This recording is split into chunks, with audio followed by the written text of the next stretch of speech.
Hello, welcome back to my channel. Today we're going to be transforming a part of our apartment I have wanted to get my hands on ever since we moved in.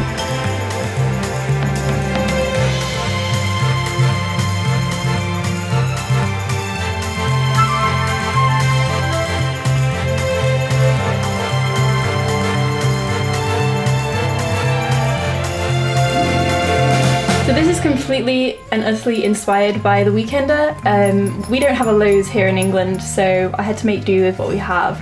But the whole idea of just transforming a space with a few projects over the weekend, it's amazing, especially because like we always put things off because we don't have enough time. And I just really wanted to get this done. And we actually managed it, which is amazing. We originally created this area as a place to put all of our creative stuff, such as my sewing gear and Tom's camera gear. We didn't really have anywhere for it, so it was just scattered all over our apartment and it just wasn't very good. Then we got these drawers and they were so chaotic to put up. We got our puppy the same day and she loved to help us.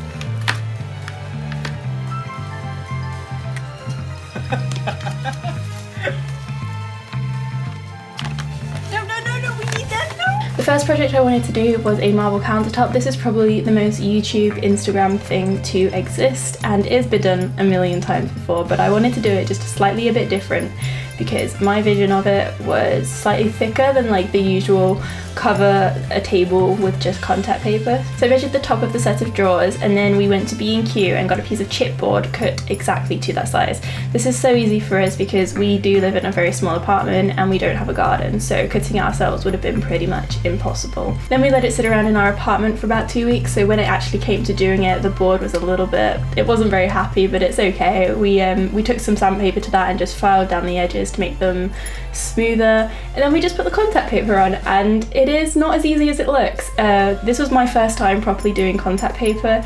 My mum always used to do it to my school books and I'd never get involved because it just looked too complicated. I managed to convince Tom to help me with it and it took us a long time, but we eventually got it, and it's not entirely perfect, but I like it how it is. I think it looks really good, especially in photos, and like I feel like no one's going to be really taking a magnifying glass to this. We got the contact paper from B&Q as well, and we got a roll which was bigger widthways than the piece of wood, which was really useful because then we didn't have to have a seam down the middle of the board, which I was so thankful for. Every other piece of contact paper I'd been looking at, it was too small.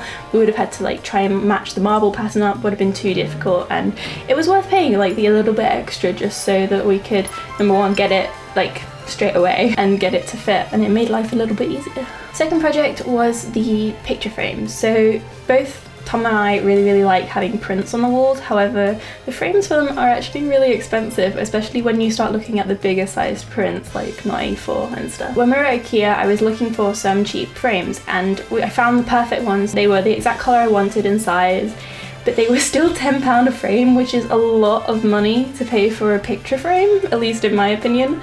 So then I found these even cheaper ones, but they were plain wood, so obviously I had to paint them. So that's what we did. Both frames ended up costing about £10 together, including the paint and brush that we had to buy. So it was definitely the better choice, especially if you have the time to paint it. I'm not a perfectionist, so I didn't make sure that they were perfectly painted. They are definitely uneven and I could have done a better job, but I just wanted them white and painted so that they would go on the wall nicely. Project 3 was the prints to go inside of the frames. We don't really have money spare to buy prints, especially the ones that I want, so we thought it'd be fun to get some paper and paint and just make a mess. We did try to get Rosie to walk across it, but it didn't work. She did not want to go anywhere near the painted paper. I definitely went for more of a minimal look for my painting, whereas Tom, he just went all out, and I think it was inspired by a Mr. Kate video where they did a very drippy painting and it turned out really good and I really like it. It's my favourite one. Mine just kind of looks almost just plain and bland and like almost white. Project 4 was a fluffy chair. We bought these incredibly cheap stools from IKEA. They were about £2.50 per stool. They're absolutely amazing, but they're kind of ugly. Like they kind of fit our aesthetic. They're white and just very minimalistic, but I wanted something a little bit more extra, a little bit more fluffy. So what you need to do is you get a fluffy pillow. It can be literally any kind. Just make sure it is bigger than the seat of your stool. unscrew the legs and then put the seat in the actual pillowcase on the bottom side.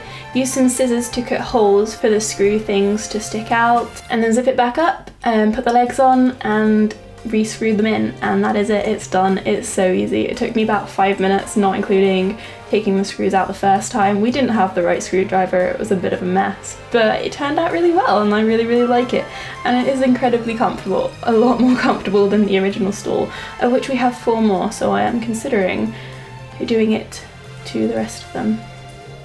Number 5 was a completely spontaneous one. We were walking through TK Maxx and we saw this really vintage style looking tray. However, it wasn't the right colour, so Tom actually had the idea just to get it and try and push the mirror base out and spray paint it. We'd already bought the spray paint, so we already had it. As long as you make sure that you're spraying it about 20 to 30 centimetres away from the object, just so you get a nice even coat that doesn't take too long to dry. After washing the mirror and letting the paint dry, we put the mirror back in. It's a very decorative tray, but it looks nice, it does its job, and I like it, and it was really cheap. I really like it. Last but not least, we have a plant pot. It's up here, you can't really see it, but you can see what's in it. This is a falling ivy fake plant thing from IKEA. I bought it, we had it in our bedroom for a while, but the pot just wasn't very pretty, so I found this a geometrically shaped clay pot. It wasn't big enough to put the whole of the original plant pot in, so what I did is I just took the plastic pot out, stuffed some paper inside, and then stuffed the plant in it to keep it from falling out. Then when styling it, which comes up next, I decided that it looked a bit too plain, so I found some battery operated fairy lights and just rearranged the whole thing. I took all the paper out because fire hazard and just wrapped the fairy lights around the vines just to sort of give it a more airy fairy. This is really cute look. I really like how it turned out, and to be honest, it wouldn't really be a good YouTube background slash Hannah space if it didn't have fairy lights, because I am obsessed.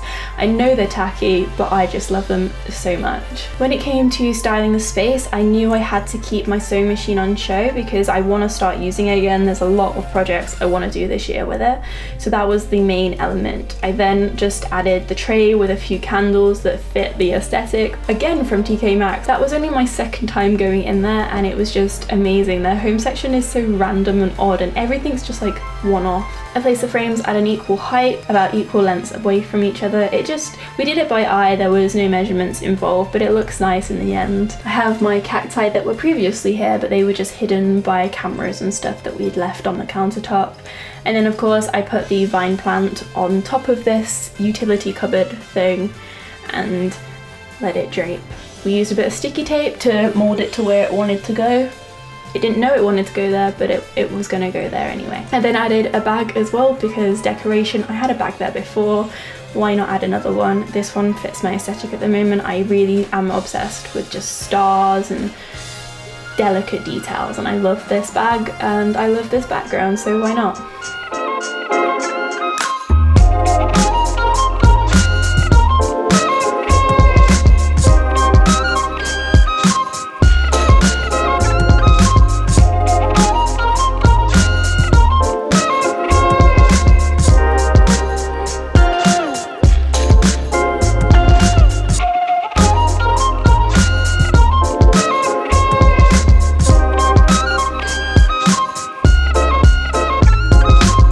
Happy with how this turned out. I'm very aware that you aren't able to exactly replicate this very easily, apart from maybe the marble top. That stuff is in B&Q and B&Q is everywhere. I just wanted to show that you can sort of transform a space using shops like TK Maxx or Wilko's. You don't have to spend a lot of money to get a really nice look. I think we've achieved that here. Let me know what space you might want to transform. Thanks for watching. I'm gonna go make some toast, and Rosie is due her dinner, so we're gonna go do that too. I just want to sleep.